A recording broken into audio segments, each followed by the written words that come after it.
Hey, everybody. Welcome to the GMI Rocket Show.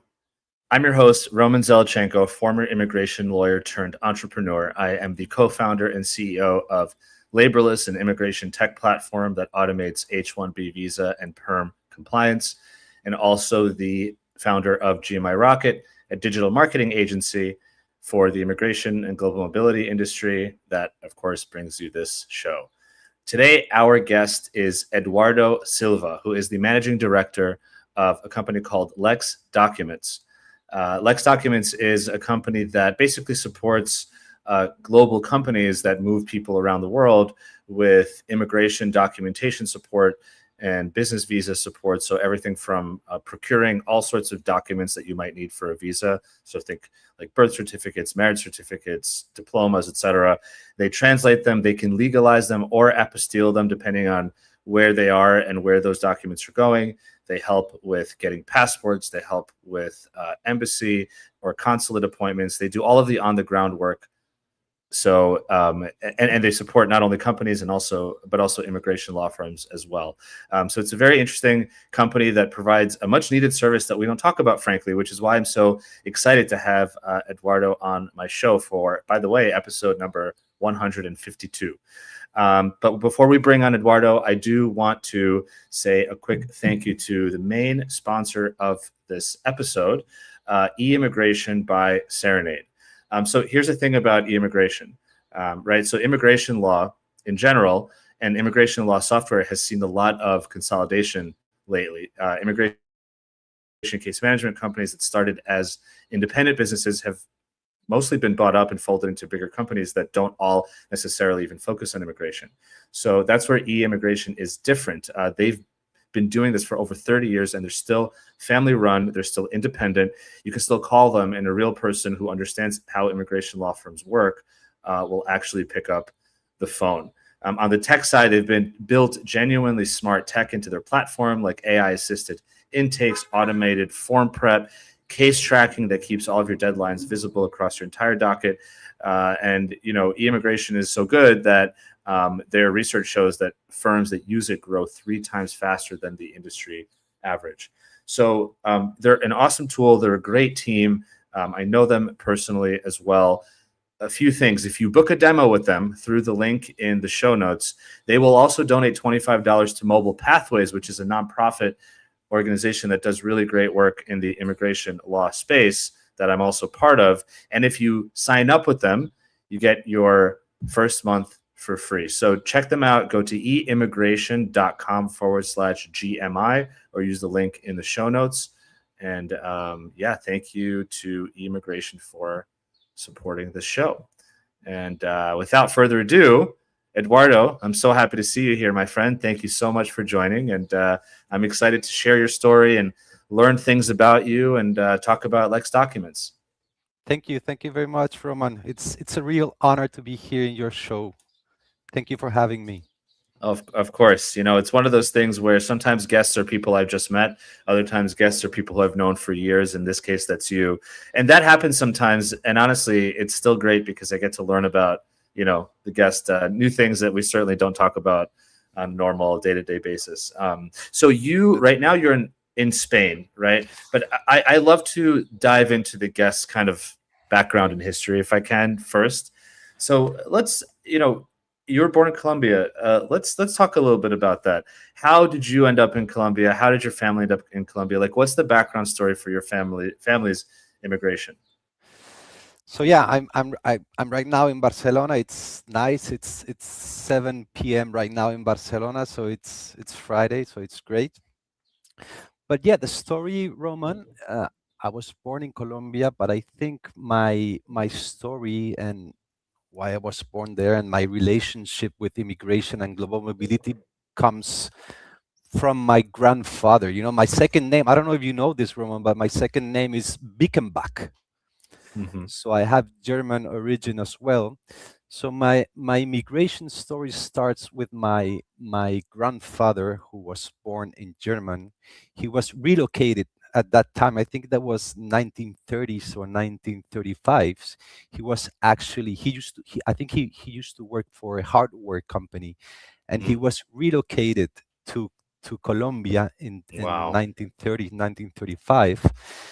And before we came live, I was like trying to remember exactly what was his story, and what I asked my mom, and actually he jumped in a cargo boat, in a cargo ship. He didn't fly it. The relocations at that time happened in cargo ships, I think. Right. So he jumped in a cargo ship, I don't know, 2 3 weeks to Colombia. He arrived to the Caribbean in, I think it was Cartagena or Barranquilla. It's big ports in Colombia. And once he arrived to Colombia, he had to jump in another boat, steamboat, through a river who is called the River Magdalena. I don't know if we have any Colombian audience right now, but the Magdalena River is a huge river in Colombia. It was like the highway Wow. in those years.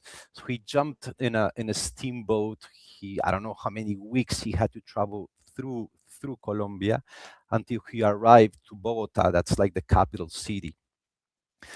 There he met my grandmother, a Colombian woman, and that's where all my family comes from. Wow. By the So way, so it's incredible that he got out before like World War II started. yeah, I and mean, actually, I think things in Germany were really bad at that time. I don't know if I think that World War II mhm.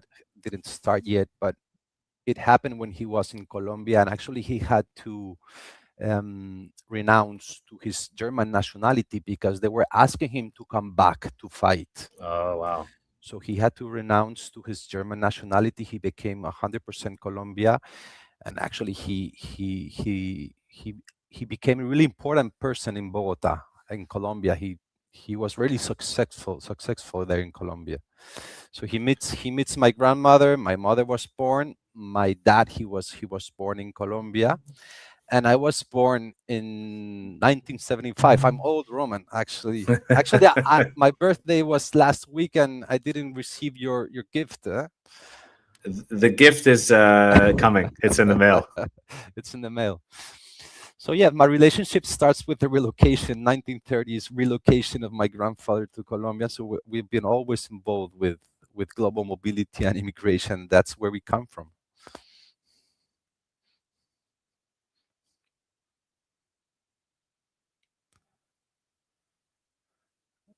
I think I lost you, Roman.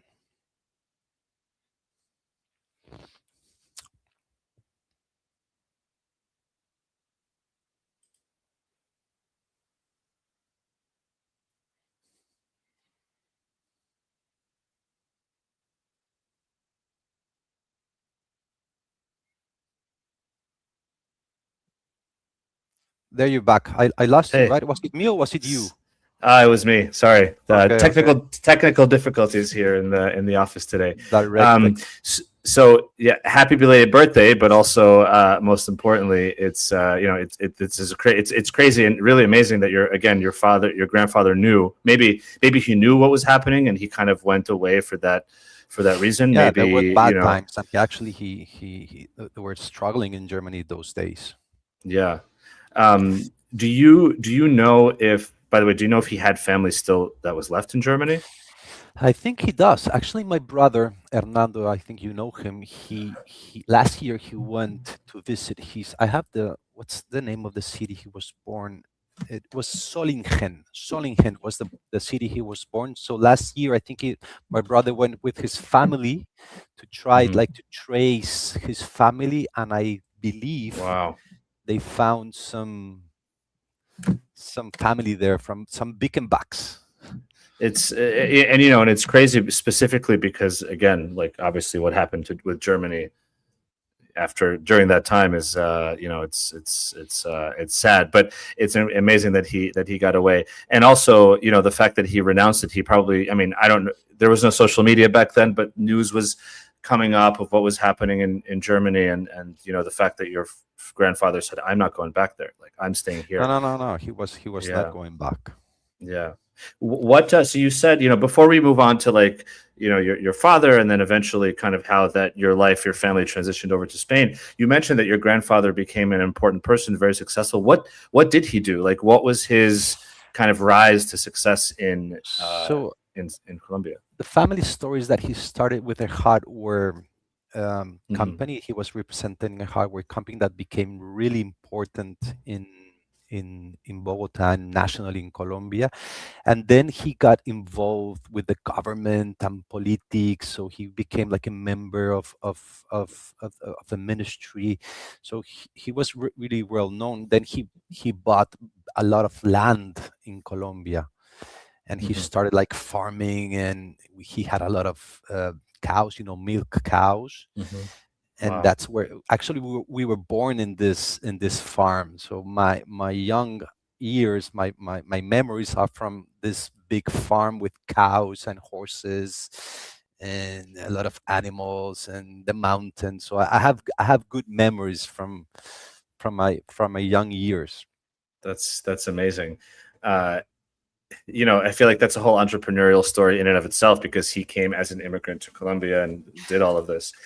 And it was a relocation. We work every day with relocations and global mobility. So this was a relocation Yeah, in right. 1930s. I need to investigate what documents were Yeah, required for him, or if he was required to do a consular visa, or I need to investigate that part. that would be cool if you can even find them. You could frame them and hang them in your Yeah, office. let's see. Maybe they ask So for a birth certificate or something. okay, and then that's on your mother's side, and then your father's side was from Colombia, and obviously they and then you were born. What was it like for you? I mean, you grew up in Bogota in Colombia. So I grew up in Bogota. We lived many years in my grandfather's farms. It was so big that he gave like a piece of land to all his sons. So my Hmm. mother there were four in the family of my mother. So each son had like a piece of land. We built a house, and those were like my early years. This Wow. was like 45 minutes from Bogota, Hmm. and we used to go every morning to school by car. So the logistics were complicated, but I remember coming back from school to this farm with I could ride horses. We had some motorbikes. I could walk through the mountain with the dogs. So I have, as I said, I have good memories of these younger years. Then when I started like getting older, I started like I wanted to be in the city with my Right. friends. Yeah. I started to chase girls. So I had a girlfriend. I wanted to be near her.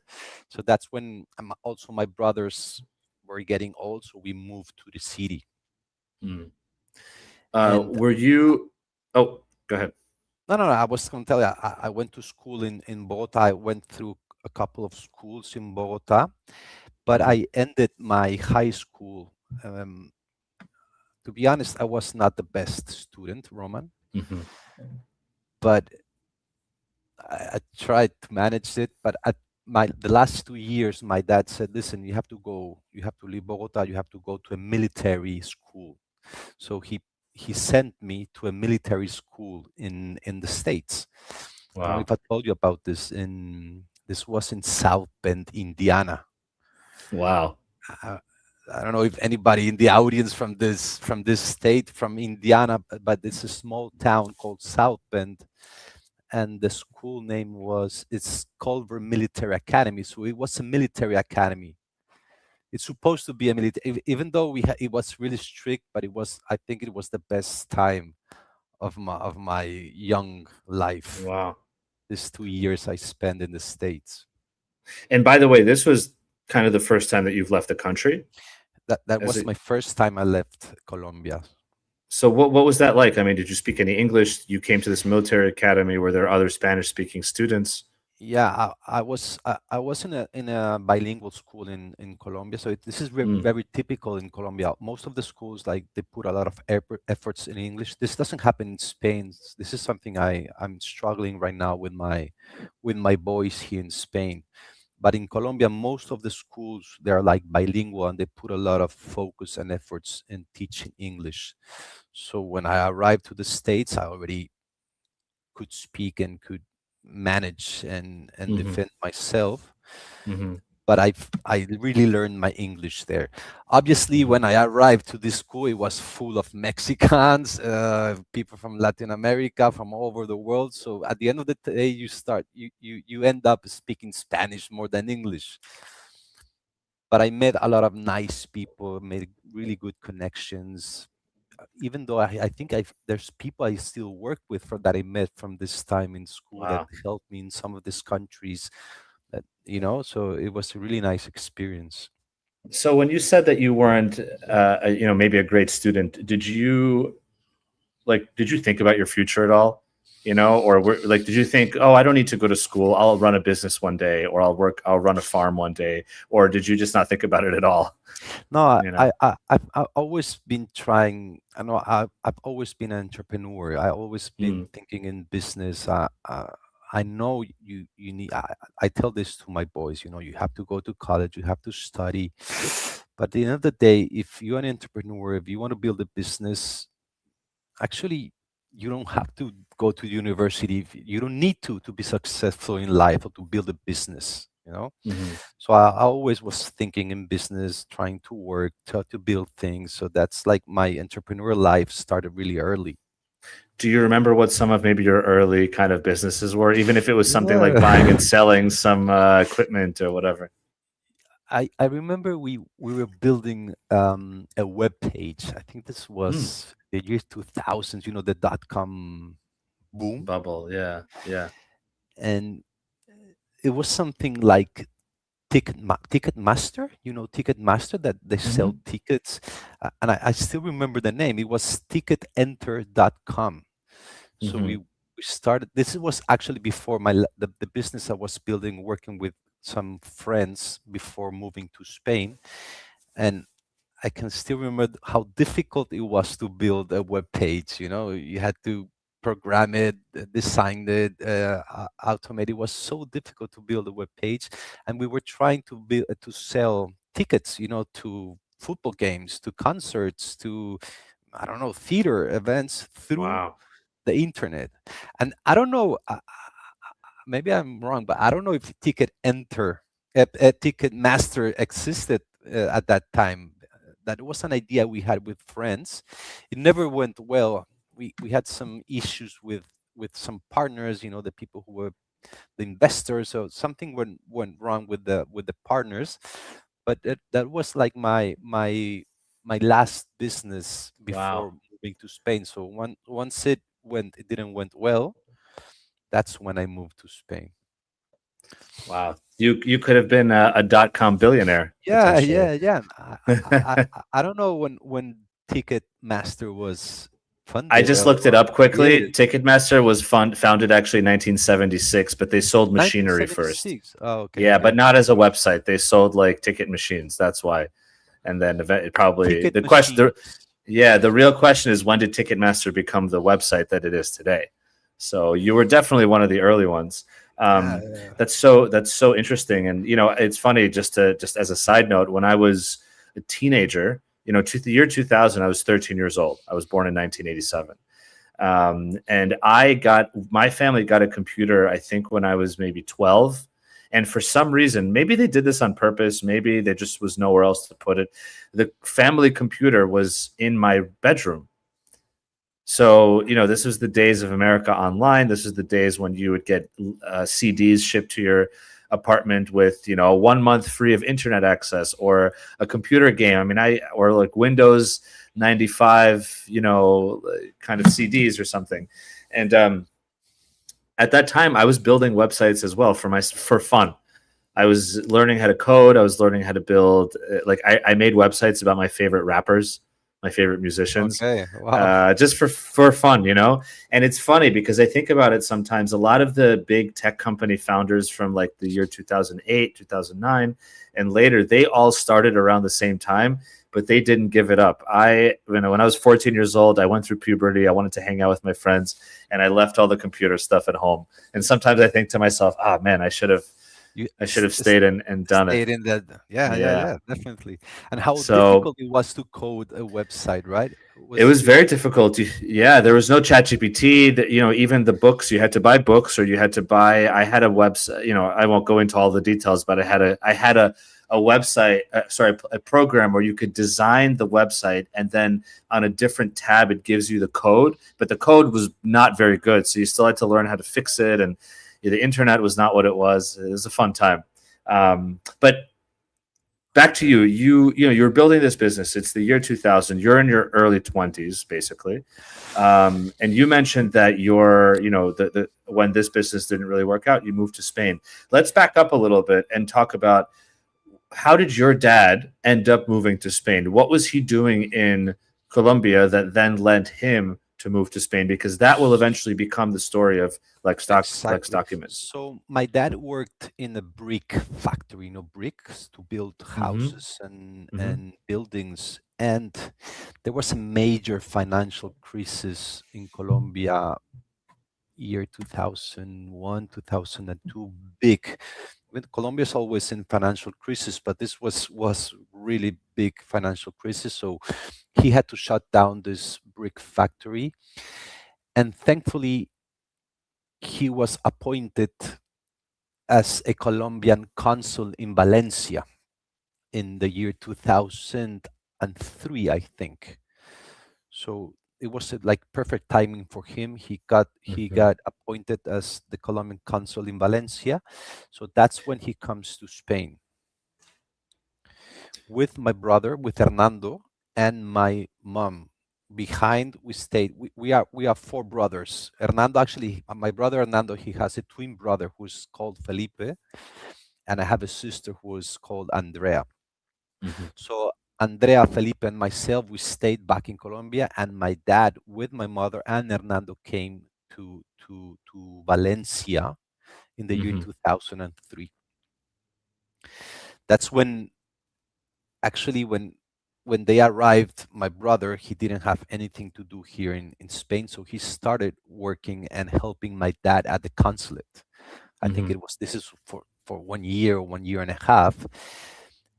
And the story behind Lex Roman is the real story, is that he started noticing that the consulate was not helping Colombians in Valencia. So there were actually a lot of immigration and a lot of Colombians living here in Spain that wanted to get the residence, who wanted to get married, or they wanted to get their nationality, and they needed documents from Colombia. So they needed to Spain, the Spain government asked for police clearance, asked for birth certificate, asked for legalization, and the consulate in Colombia did not do this. So when everybody went to the consulate and, listen, I need these documents, I want to get married, or I have a residence appointment, the consulate was turning back everybody. Listen, we cannot do this. You have to call your family, you have to call your grandmother, you have to call someone in Colombia, ask your family member to go to the notary or go to the civil register or to the town where you were born, get the document, get it legalized, and ask them to ship it.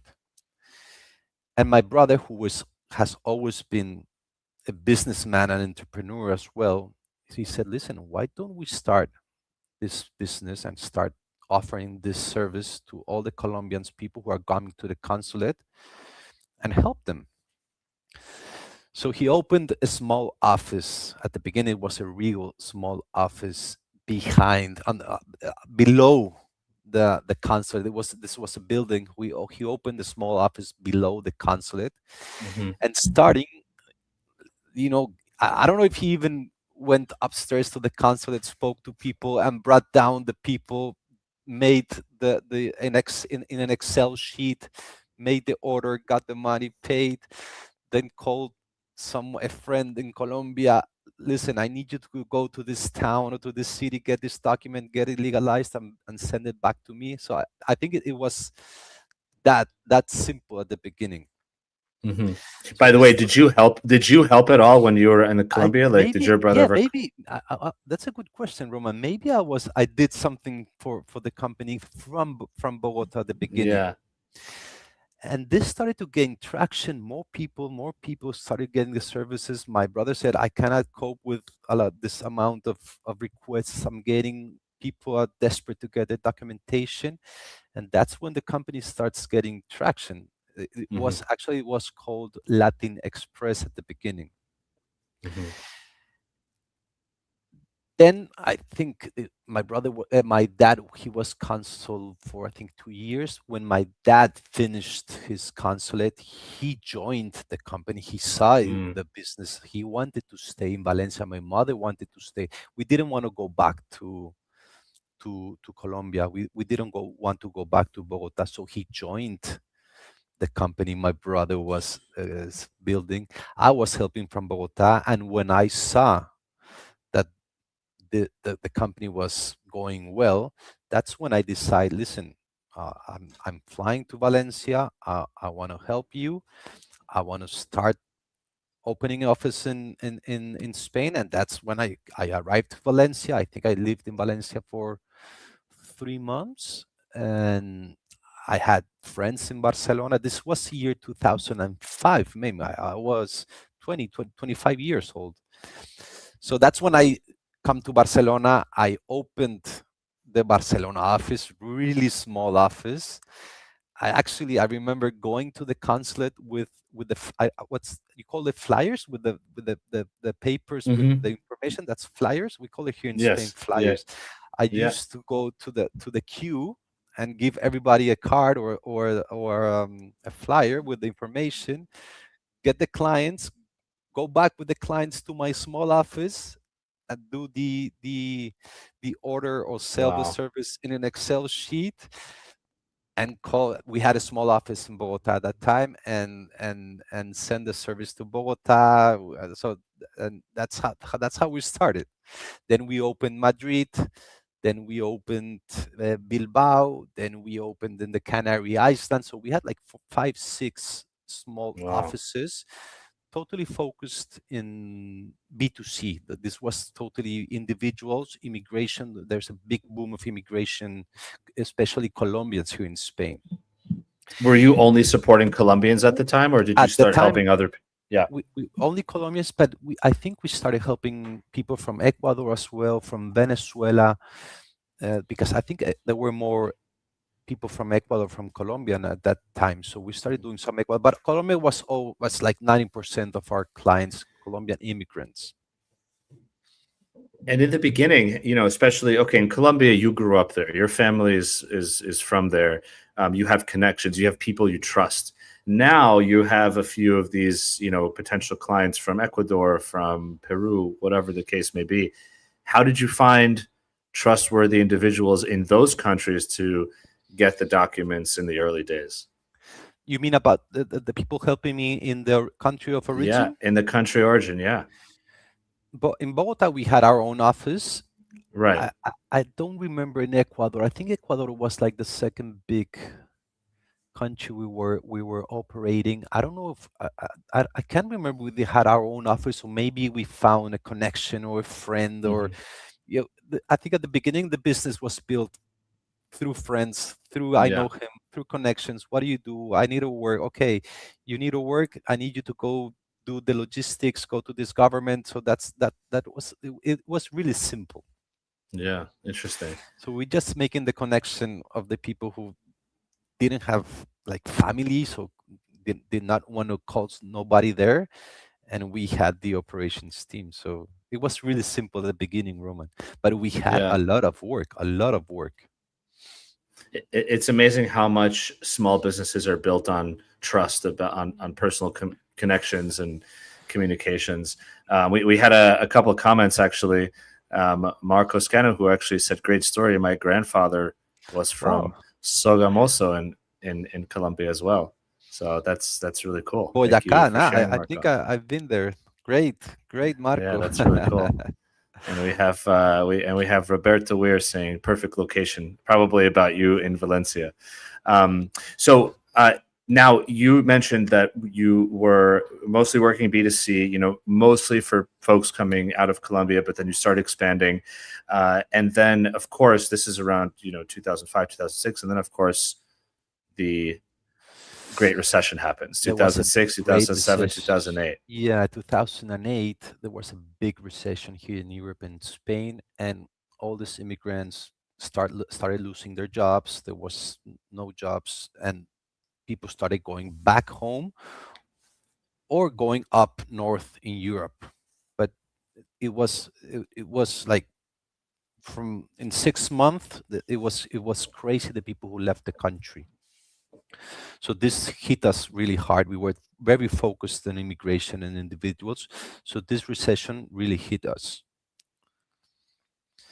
And that's exactly like this made us, as you know, Roman, like pivot the company, and we started thinking, now what are we going to do? And that's when we said, listen, why don't we start working or start helping big companies or big immigration firms, people, companies or mobility firms that are still having some traction and doing some work. So that's like a big turning, a pivot point for the company. We did a rebranding. That's when we started calling the company Lex Documents, more international. We didn't focus just in Spain. We started targeting companies in the UK, in Germany, not only Spain, Belgium, and that's when today's Lex Documents company was built and started. Amazing. I love that. And by the way, around 2007, 2008 is when a lot of today's large companies were born out of the necessity of what happened. That exactly. Before we move on, I just want to take a very quick pause and say thank you to the second sponsor of this show, this episode, which is ProfVal. So ProfVal is a company that provides expert opinion letters, professional plans, and immigration business plans for immigration petitions. So on the U.S. side, so they support EB1 visas, EB2 national interest waivers, H1Bs, L1s, O1s, E2s, EB5s, and so many more. ProfVal helps immigration attorneys strengthen petitions. They provide research-backed documentations that are prepared specifically for the visa category and the case strategy in mind. As far as their expert opinion letters, they're signed by qualified, of course, U.S.-based experts, and they're designed to basically explain how a petitioner's, credentials, roles, field endeavor, et cetera, is clear for USCIS. They provide professional plans and business plans, that attorneys will use for clients, E2s, EB5s, et cetera, that also support the petition. So for any immigration lawyers that are listening to this, if you handle any one of those cases and you need a professional plan for the individual, or you need an immigration business plan for their, E2, EB5, L1 new office, maybe their O1 visa, et cetera, check out ProfVal. And by the way, for anybody who orders a professional plan or business plan or opinion letter from the show, they get $75 off. So use the link in the show notes. Check out ProfVal, and huge thank you to them for supporting this show. Cool. Thank you. So, Eduardo, 2008, you guys now go from Latin Express. You're helping B2C. You're helping people mostly, from Colombia and a few other countries come to Spain. You've now rebranded to Lex Documents. You're B2B. You're going after, the idea is let's go after companies that are, not recession proof, but they're still moving people throughout the recession so that your business stays alive. How do you do this transition? I mean, did any companies know you? Did immigration law firms know you? It's a great idea, but an idea, it only takes you so far, right? You have to get those first clients. So how did you guys do that in the beginning? The spark, I think the real turning point, and I still remember this, was a lead. A lead that came through a website we did a rebranding from the website. It was totally the copy, everything was focused to immigration firms, mobility companies, relocation companies. And this was this lawyer from I cannot tell the name here, but this huge immigration firm, and he sent a lead. Listen, I need urgently a birth certificate from Madrid for one of my clients.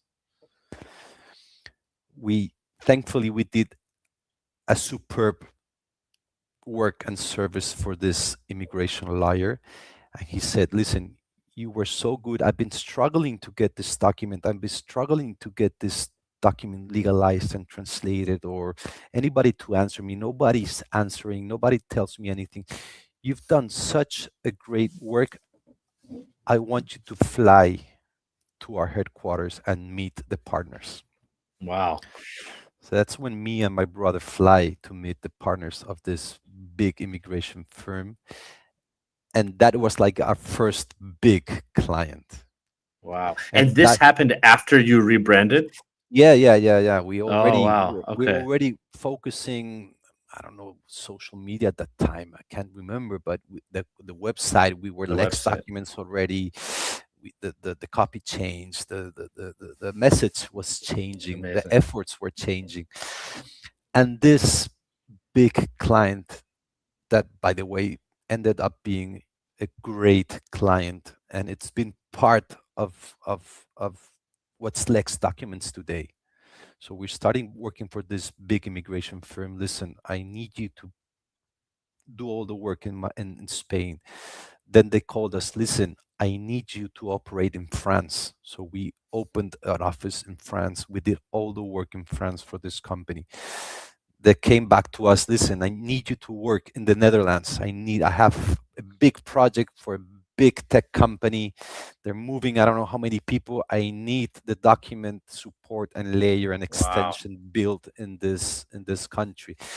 And we started working with this big immigration firm by the hand. We became a big family in 2010, 2011, and that was like the real turning point for a company. This big client that ended up being a great client. I think that's really important for business.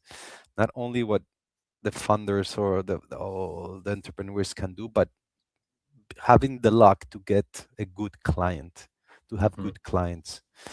So that I was agree. that lead through a website. Year 2009, 2010 was like the spark to what Lex Document is today. How, so I'm just curious, you flew to this headquarters. How did the conversation go? Because you did one case for them. You did one Yeah, I case think it and was you did one such a case great or job. maybe Yeah. two or three Maybe cases, two. Yeah. but and we had a call. I don't know if or we had video conference at that time, Yeah. but it was it was so casual, nice immigration lawyers. It was nothing fancy. We met the partners. Everything would float. We had a good relationship. I even became friends with this immigration lawyer. Hmm. He came to visit us. We went to visit him. He met my family. So it was building the relationship with Hmm. this immigration lawyer that Hmm. opened this huge immigration firm to us. Amazing. So, okay, so you're building the business effectively to support this big law firm. At the same time, are you starting to get other clients? Are you, now that you're also operating in France and operating in the Netherlands, are you starting to advertise this, more, broadly? Like, how did you start to grow the business then outside of this one client? So this client gave us some oxygen. Hmm.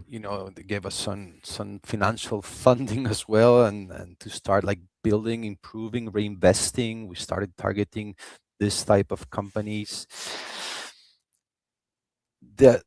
The recommendations also, we started working with so many lawyers. Lawyers and case managers sometimes move between companies Mm. and these big companies. So when someone from the consular team of one of our clients moved to a different company or a different immigration or global mobility firm or relocation company, the first thing they did was call us. Listen, I moved to this company. I have a new project. I need you to onboard. I need to onboard Lex Document now as the document and consular service extension. So that was like what really helped us. Good reputation, extremely good service, and word of mouth. And as you know, if someone moved to a different company, they called us. They said, "Listen, Eduardo, I need you onboarded now with this new Mm. company." And that's when the ball started growing and growing, and new big good immigration firms. We've been really lucky, Roman, really lucky with our clients. So we owe so much to the clients, really. And Yeah. obviously You know, to employees and to the people who have made, if the service was not as good, we wouldn't have this type of recommendations and people calling us without so let's even talk reaching. so let's talk a little bit about the service, because obviously around this time is when you pivoted. You started to support businesses. You started working with one immigration firm. There's two immigration firms. Tell me, what is Lex Documents sort of today? What are the main services that you provide? And maybe if you can talk a little bit about who your target audience is, especially if anyone who's listening here might find some use and some value in your business.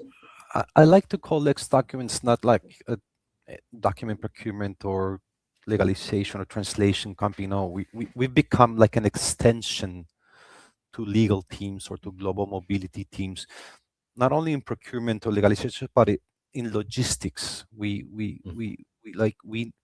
navigate all the bureaucracy and all the logistics and all the operations part, all this document layer for. Not right now, our biggest clients are obviously immigration firms, relocation companies, HR departments as well. We do work with companies directly with the global mobility department or HR department. So we become like an operations, and logistics layer and extension of these teams, Hmm. Hmm. because it's not only, as you know, it's not only getting the document and the translation, it's strategy, it's handling the traveler or the employee or the people who or the client, it's navigating the government entities. It's we do have clients from that have lived in different countries, so we need to get documents in different countries at the same time. So it's not getting procurement, apostilles, and translations. We've become like this extension to these companies, especially for immigration firms. Like that's like our top clients right now. If a firm doesn't use Lex Documents, how do they typically do it on their own? Because I'm trying to picture what It's does this sort of quote unquote manual or DIY version of this look like? I think it's a nightmare, to be honest, Roman. If you have if you have a client who's been lived in 5 6 countries before, or maybe he got married and divorced, or for some processes or for some immigration processes, they require all the police clearance from the last 5 years he lived. So I don't know if the client has to do it himself, it's a nightmare for the client, for the employee. If he has to do it himself or he has to rely on family members, it's not easy to get the documents. It's not easy to know the process of the logistics or the legalization um, Mm. route to get the document well legalized. It's not easy to get everything together without one document getting expired and the other one it's not getting in. So I don't know, companies, if they do it with different vendors, that's another option. One of the good things I want to sell about Lex is that it's one point of contact to all the Mhm. countries. I think we operate in 35 countries. We have around 12, 14 own offices across the globe with in-house teams, plus excellent vendor and partner relationships in different countries. But our clients just have one point of contact, one email address, one dedicated team, and we do everything. Listen, I need this client is going from point A to point B. I need all the requirements. I need all the documents. I need all the translations. I need all the legalizations.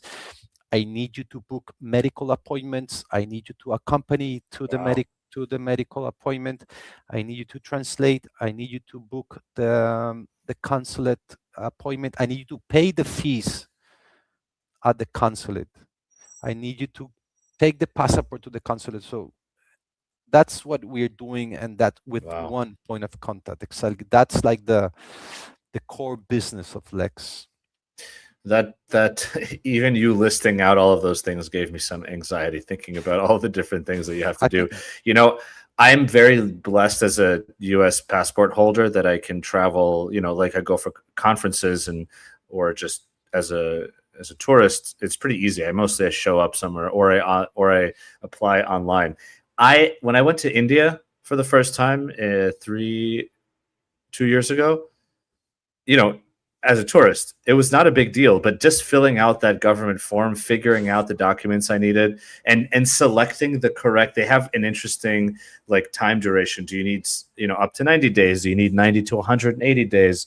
180 to 365 days. Will you be going to any conferences? I wasn't sure exactly which visa to apply for. I think I got the right one. I don't remember now, but it was a lot of nuance. And that was just me as a U.S. passport holder going to India for a week. I can only imagine the level of technicality, making the right decisions. Am I filling the form out correctly? Do I have the right documents for somebody that's maybe coming from a country that has more requirements, or maybe the passport isn't quote unquote as strong, and so the destination requires more evidence. Yeah, it sounds like a headache. The compliance part is a nightmare as well. Mm-hmm. So luckily we work with immigration lawyers that know exactly what's the type of visa, what are the requirements, what you need to be compliant, what are you doing if you are working your business.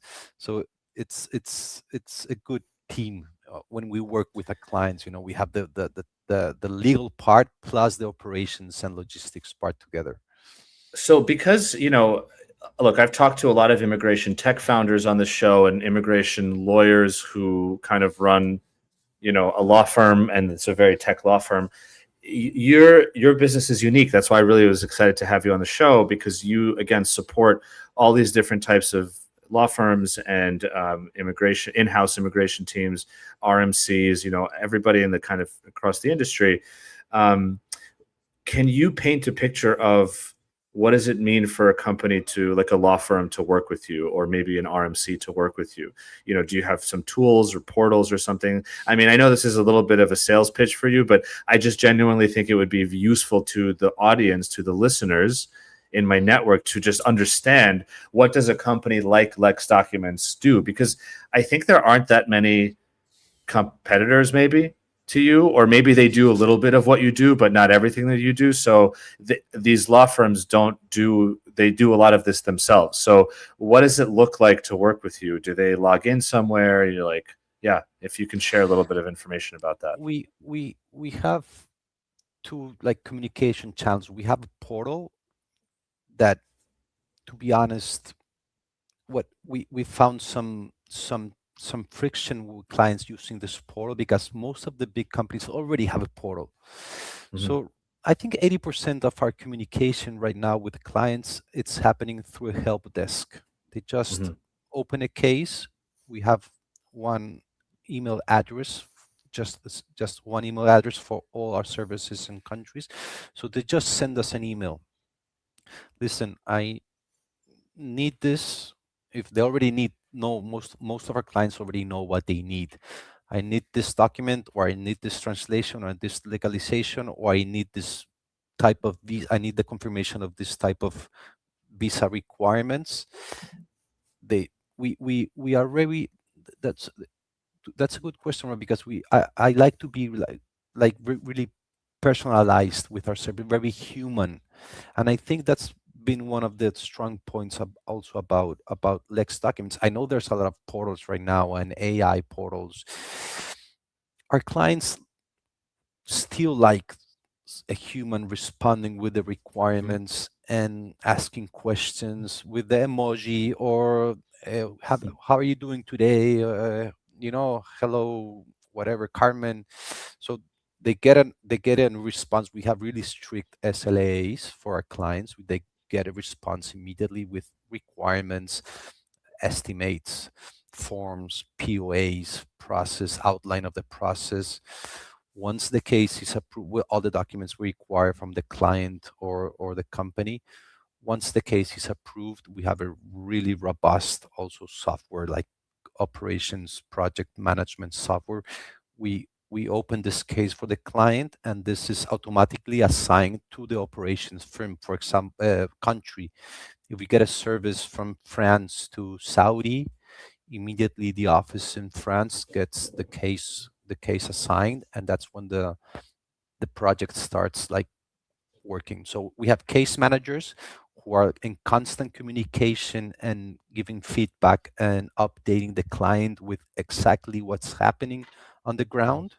And this same case manager is working through the project management system with the operation, with the boots in the ground that I call, Mhm. So if they have to go to the consulate, if they have to go to the notary, if we have a new requirement, if the documents are ready. So it's totally 100% all the time feedback and updates to our client. And I think that's been really, really important for us. And we want to keep it that way, Roman. I saw that you recently, I mean, you shared on LinkedIn that you had your like ISO 27001 Well, I don't know if certification. How does Minerva, that?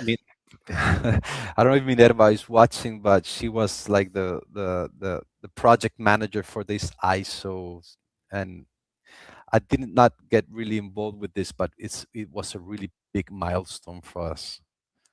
So how does that affect, the work, how you support clients, or yeah, how clients look at you as a It's partner? compliance, it's security, it's GDPR, it's cybersecurity. We have really secure systems, softwares. Everything is really to get this certificate. Minerva and the team and the tech team, IT team had to go through a lot of changes. I really did not get too much involved, Roman, to As you be should. honest, in Yeah. this part.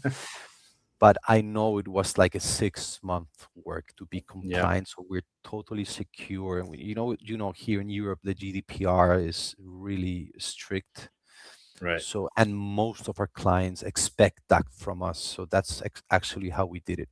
So we take really, really seriously the compliance and the security part with, especially if we're handling sensitive documentation and personal Right. documentation. Which of course, death certificates, birth certificates, It's marriage personal. certificates, It's financial sensitive. documents. Medical Yeah. exams, passports, Medical. Yeah. IDs. So we take really serious the Yeah. compliance and the Because I security think part. right now, the reason I specifically asked that is because most I don't want to say most, but many, many tech companies in the industry now are focused on AI, which is great because AI makes things faster, it automates things, etc. But one of the biggest questions around AI is when I interact with an AI platform, how is the information that I'm using being stored? How is it being secured? Who has access to it? What can happen to it? Right. And so that's why I bring this up because, while most companies are in our industry obviously do their best, sometimes it's out of their control. If they're wrapping something on top of ChatGPT or Claude, it's a little bit more difficult, or could be more difficult to fully control how that data is used. Whereas if you have, a platform that doesn't kind of run on its own from an AI perspective, it's more of a, technology, like I don't know, it feels weird to say traditional technology, but kind of a, case management platform, which doesn't have all this like AI based automation running in the background. Sometimes it can potentially be, or at least appear to be, more secure, for that kind of information. Totally. And it's a difficult question, Roman. I think everybody is scared with this part. What's happening with my information, what's happening with my document. Is the I don't know, AI being trained with my information. So we're taking the really on this AI part. I know what I know right now is that it's helping us automate part of like the admin work. We are not Mhm. fully AI company. It's helping us reduce time and I don't know document folder document verification. It's built inside. Security part is totally taken care of. I know Minerva has everything totally compliant with AI. So me as the managing director, I'm focusing in small wins. I don't want to go very too fast on AI. We're already implementing quick wins with automation, repetitive tasks, making our case managers' life easier. But I'm still trying to understand exactly where everything is going. But what I'm really sure is that I don't want to be a full automated Mhm. and AI company. That's Mhm. not like our core and our culture. We want to leverage and we want to scale with AI, but we want to keep our case managers human, saying good morning, sending the emoji, answering exactly what it is, and answering the phone, and working in strategy with with our clients. Yeah, So I definitely. it's helping us. It's helping us. We're reducing times. We reducing admin. It's helping us reduce errors. It's helping us answer quicker. Even though we are answering our own, we don't have a bot answering, but Mhm, it's making us quicker. mhm. Which is frankly how AI should be used. You know, in Exactly. my from my perspective, you know, I go to conferences where immigration lawyers are and others in the immigration industry are worried about whether AI will take their jobs. And I've had this conversation before, even on this show. And the reality is, I think most people are waking up and realizing that it's not really going to take anybody's jobs. Mhm. The bigger what people say is AI won't take your job, but the lawyer who uses AI will win over the lawyer who does not use AI. And that's the reality. And lawyer Absolutely. is not just the Absolutely. immigration lawyer, it's everyone in the across the industry, all the paralegals, all the case managers, the in-house mobility people, etc. Absolutely. In my companies, I want to hire more people. Actually, I want more case managers. I want to scale with human, even though Mhm, we're gonna use AI to be better. But mhm, that's not happening, and that's you get some inside legs. You get this fear as well from employees. So it's taking some time to make employees understand that they're not going to use they're not going to be replaced. When we launch or when we have a new implementation to make their life easier, I can see they're like, what is this? I don't want to yeah. use it. Where are you going? So it's trying to make employees and people understand that we're not going to replace anyone. I want to keep growing and scaling with AI and with real humans. So as we start to wrap up here, tell me about maybe a little bit what's the future for Lex Documents. You know, I mean, I know you obviously are huge in the immigration global mobility space. I know at least on your website there's some information about helping with documentation outside of international immigration and more into like international trade. Like, okay, you help people, you help companies move people. It sounds like you also help companies move stuff. So Goods. like what's your future, what's your vision or the company's vision for maybe the next 5-10 years for Lex? Yeah, as you said, Roman, we're trying to expand our services to we move people. We want to start helping companies move goods and Mm-hmm. export, import. We're doing some work right now for the pharma industry. So that's part of the plan. We want to, even though we're going to keep on growing with global mobility and this industry, we want to start helping companies that are exporting and importing services and goods. Or there's a lot of documentation required as well in this Mm-hmm. industry. Yeah, what are So some of the overlaps that you see? the legalization part, the documents need to be legalized. For example, for the pharma industry, the CPP, this is like product document that the destination country requires for all the details of the product. This needs to be translated. This needs to go through different government entities sometime, maybe through the health minister, not the Ministry of Foreign Affairs. But most of the legalization part is overlapped. So we can leverage our structure, we can leverage our systems, our software. So it's like a natural way to grow. Um, what, I guess, do you find that you're able to leverage the same people or offices for that kind of work, or how Definitely. does, because it feels like a natural extension, but I don't know Yeah, anything about yeah, international definitely. trade. At the end of the day, it's as I say, an extension. We become an extension. It's logistics, Right, it's operations, it's right. it's Yeah. navigating government entities, it's knowing how to legalize a document, it's knowing how to procure a CPP or medical certificate. So we have the systems, we have the software, we have the structure, we have the the people, so it's natural for us, and we're starting to get some very interesting clients and companies in this area. If this continues the way that your other business grew, you're going to get one client who sends an inquiry through your Yeah. website, and then Yeah. you get to scale the whole trade division or pharma division. So Let's hope so. yeah, that's awesome. So I usually like to end the episodes with a kind of an interesting, hope for me, question. A lot of people like to ask, what advice would you give yourself when you were younger, or what advice would you give to? But I like to ask a different question. I like to ask the question of where you, Eduardo, are now in your business, in your life. What advice are you listening to now? What advice are you taking from other people that's very important to you right now? What advice am I taking from other people right now? Yes. It could be show up, Mm. like do the things, show up, give it a try, um, try to expand, and try to get a new industry, go to a conference, join a show, a podcast. That would be like a good advice that I'm getting from people who are that I trust and rely on. Like show up and do the things. That would Amazing. be like That's that would be like the phrase show up. You don't have to be I love. perfect. Just show up and do your best.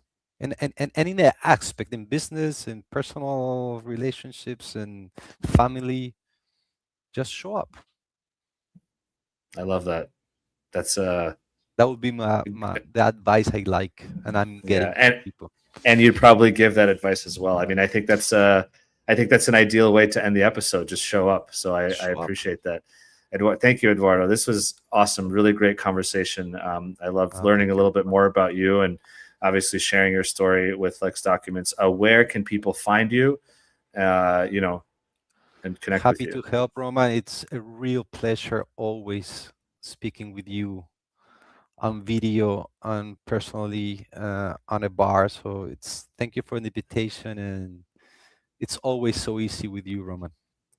I appreciate that.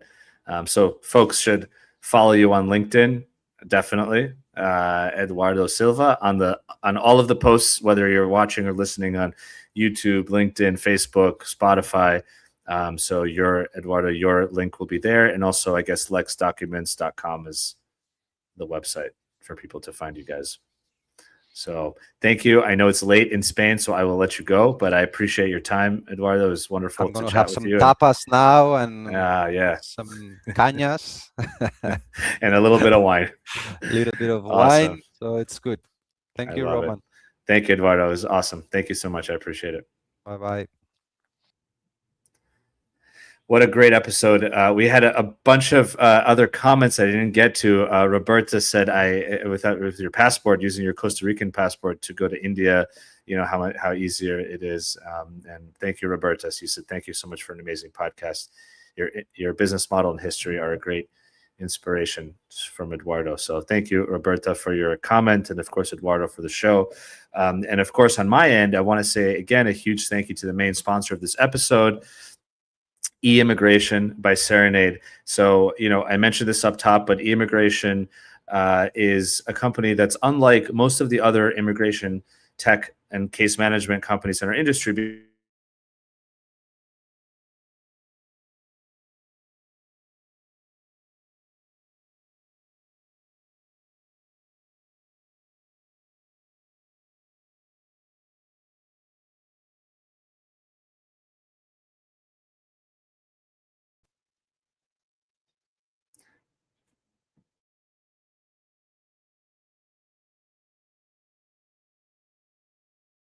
That are, not necessarily focused on immigration. And so that's where e-immigration is different. So immigration has been doing immigration case management for over 30 years. They're still family run, they're still independent, and you can still call them and talk to a person who picks up the phone and actually knows how immigration law firms run.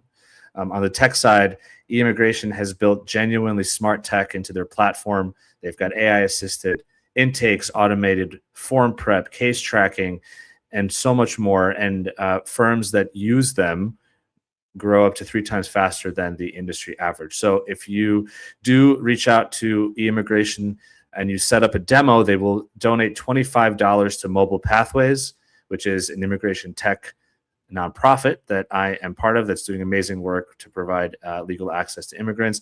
And if you sign up with e-immigration, you will get your first month for free. So do check them out. Visit eimmigration.com/GMI or visit the link in the show notes.